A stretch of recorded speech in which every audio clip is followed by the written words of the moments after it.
Security systems are in great demand. People are concerned about their welfare. They are concerned that what they value as important and significant is kept safe. Not only security systems, but persons called into the work of security. Private security companies are growing as persons are anxious and fearful in a very violent world. We have a security system that money can't buy. We have a system that is on 24/7. We have an expectation and a hope that doesn't vary. We actually have a connection to Almighty God.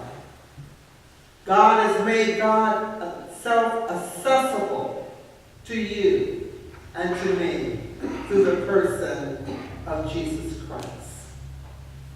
We as followers of Jesus Christ no longer wander through life without a purpose.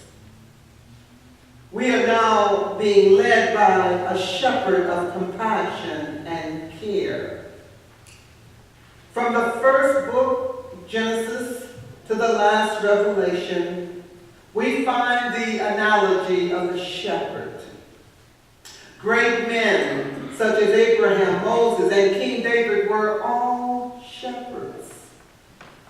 The psalmist David beautifully expressed the responsibilities and the concerns of a good shepherd. Those who heard the words of Jesus on that day heard the word shepherd in a way that in our modern culture we might not quite grasp it. You see, in Jesus' day, shepherding was a very vital occupation.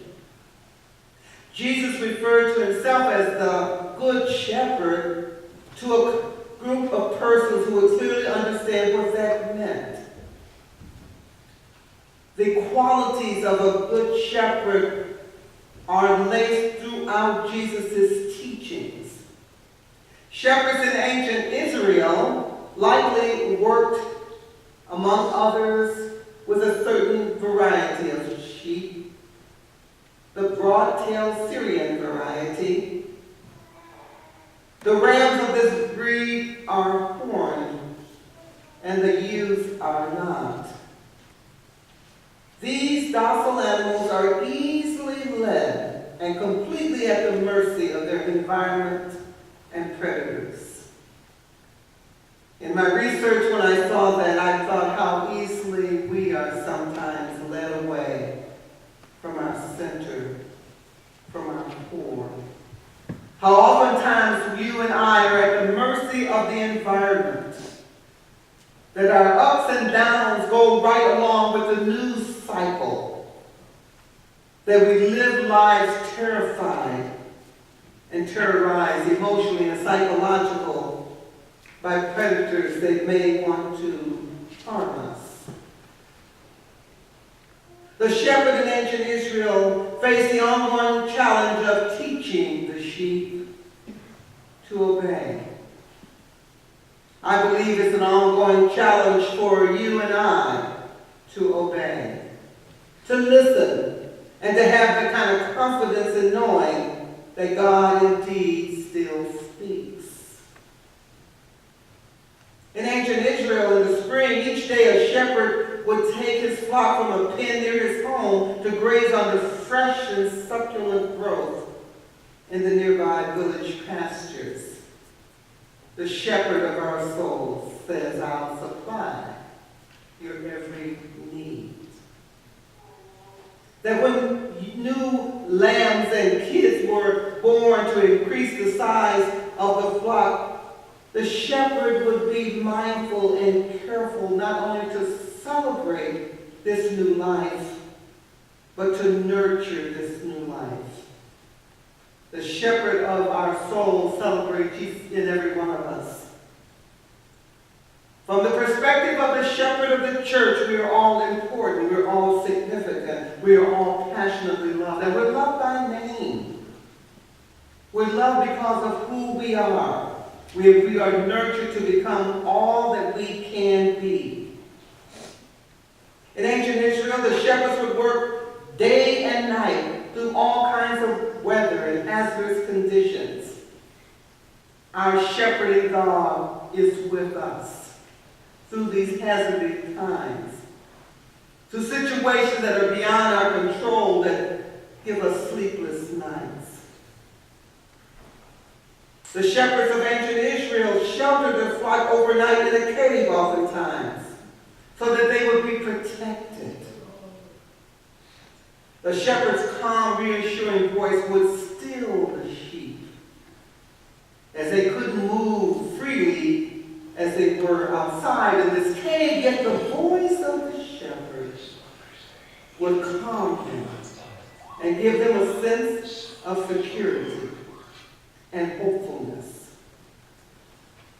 The shepherd would daily check on the health of the animals, and in the morning would call them to follow him. The shepherd of our soul watches over us as we sleep, calls us to rise each morning with an expectancy that God is still God, and God is still with us.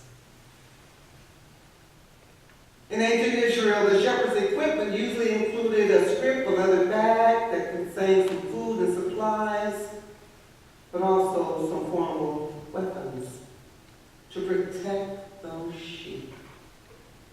The shepherd of our soul continues to be one who oversees us, who protects us, who gives us hope, so that we stand out in the world as light, that we bring joy to space because of the indwelling shepherd, our security. The only security that never fails. Those of you that have had security systems know that some of them do fail. That they don't work properly. The shepherd of our soul always works perfectly and on our behalf. Good shepherds are diligent, dependable, and brave. In biblical times, they would risk their lives just to protect their flock. Jesus gave his life that you and I might have life. And Jesus, even right now, sits at the right hand of the Father in this resurrected body, pleading on our behalf, overseeing the terrain of the world in which we are called to live in, and prays for us diligently, dependably. As we shift our understanding of our only security being in the Good Shepherd, we come to a new realization that in spite of the dangers of our current reality, we can have a measure of peace. That as we put our life one day at a time in total dependence upon the shepherd, that even if we face death, we are fearless.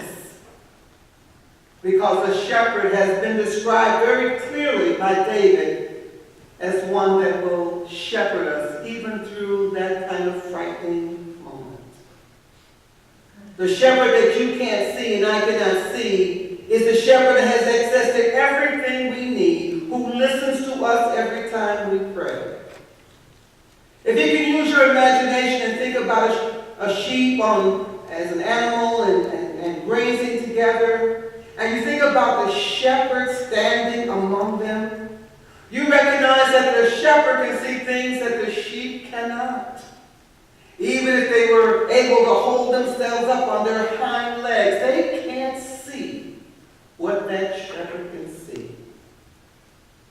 This is the kind of shepherding presence you and I have. We serve a God that can see way down the road, can see what you can't see, what you can't even anticipate has already been seen.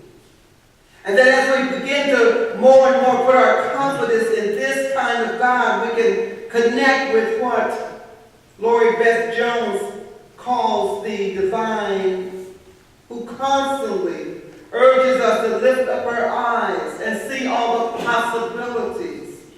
That's what the shepherd does as one who supplies all of our needs. This shepherd says, I have a plan, I'm working my plan, and I need you to be confident in my plan.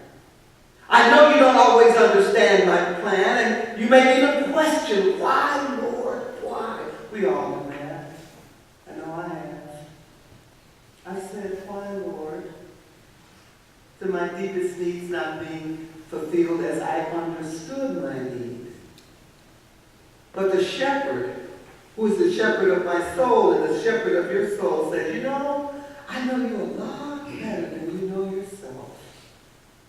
And although you have prayed for this or prayed for that and not seen it fulfilled, know of assurance, I haven't abandoned you, I'm with you. As our congregation, as the community, as our nation goes through all these transitions and changes, we have to get a grasp on the fact that the shepherd has not changed. The shepherd is still with us and will never leave or forsake us. That we have to attune our ears to the voice of the shepherd. Because sometimes the voices of culture, the voices of the news cycle snatch away our focus from the one who says, I am with you. Listen to this quote from one of my favorite writers, Mark Batterson. From his book, The Whisper, you can hear these words. If your life is off-key, maybe it's because you've been deafened by the negative self-talk that doesn't let God get a word in edgewise. Maybe you've listened to the voice of criticism so long you can't believe anything else about yourself. Or maybe it's the enemy's voice of condemnation that speaks loud about who you really are. If you don't silence those competing voices, they'll eventually deafen you. You won't be able to sing with any kind of joy. You won't be able to even appreciate the sunrise. You will not be able to appreciate the relationships you already have that are yet with you. Because you won't be able to hear God's voice. End of quote.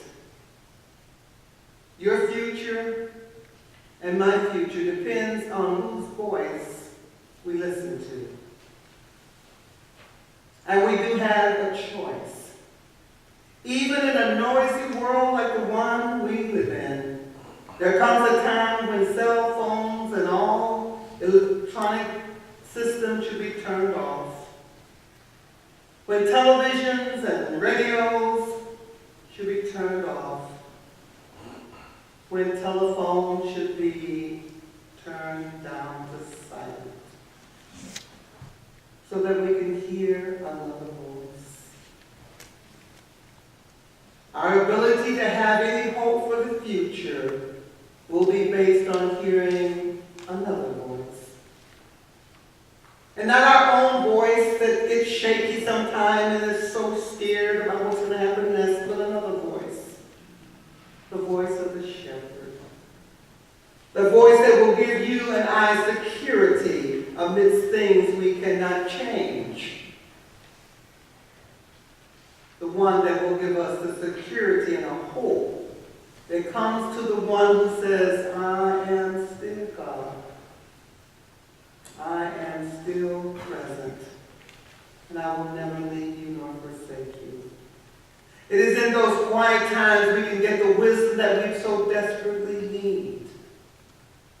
We have the choice each day of our lives to set aside some time where we're just quiet and we listen.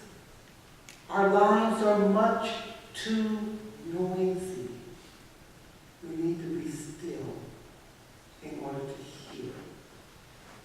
And may we, like the prophet Samuel, after we have prayed, after we've offered all of our requests to God, may we not run from that time of prayer and say, well, I've prayed, I've read scripture, but rather let us be very, very still and very quiet after we have spoken.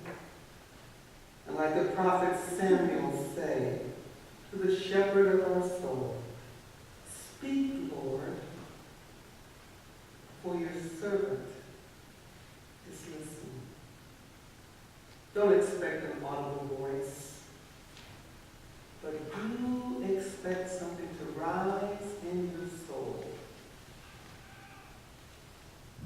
Some of words which may be, fear not. Don't be anxious about anything. Trust me. I'm looking out for you. And I'm going to tell you exactly what you need to do next. Let's pray. Most holy and gracious and loving God, thank you. Thank you for reminding us that we have a security that doesn't fail, that we can have hope even in such chaotic times as now, that indeed, oh God, you do speak. You help us. We are totally helpless without you. We need to be reminded of your securing presence. We need to know that you will guide us one day at a time. And thank you for even reminding us of the words of Jesus Christ. My sheep know my voice. My sheep hear me. My sheep follow me and have peace. Amen.